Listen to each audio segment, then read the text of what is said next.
Hi folks, HR Funk here with a quick midweek update to address something I saw in a video a few days ago. There was a gentleman in that video shooting a double action revolver, and he seemed to be having some problems, and I think a lot of his problems came from his trigger management, or maybe I should say his trigger mismanagement. And the first thing I noticed is as he was shooting, he had the very tip of his trigger finger on the trigger. Now for some firearms that works very well, but for double action revolvers, that's not necessarily the case, because when you have the very tip of your trigger finger on the trigger, it doesn't give you as much leverage on the trigger as you have when you move your trigger finger in just slightly to your first knuckle. Now, all of a sudden, you have a lot more leverage and a lot more control of that trigger.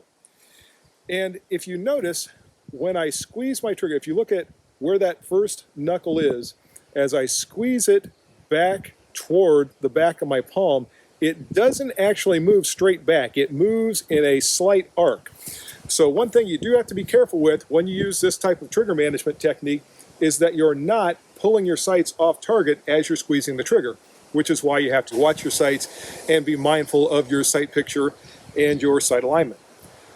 The other thing I'll tell you, and this comes from a lot of dry fire practice, if you're trying to get the best accuracy you can while shooting a double action revolver, if you can stage the trigger, that's going to help you fire a more precise shot. Now by staging the trigger, what I mean is you're squeezing the trigger just to the point where the hammer is cocked and the cylinder is locked, and then you only have to apply slightly more pressure and the hammer falls. And with practice, you can get very comfortable doing this. But again, that comes from a lot of dry fire practice. And with a Smith&Wesson revolver, which are the ones that I'm most familiar with, it becomes almost instinctive where you need to pull that trigger to. I cannot speak so authoritatively with Colt revolvers or Ruger revolvers or any of the other ones, but definitely that's the case with Smith&Wesson revolvers.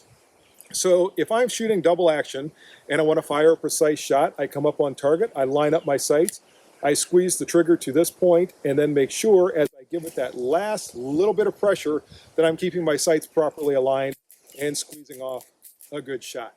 So let's see how it works.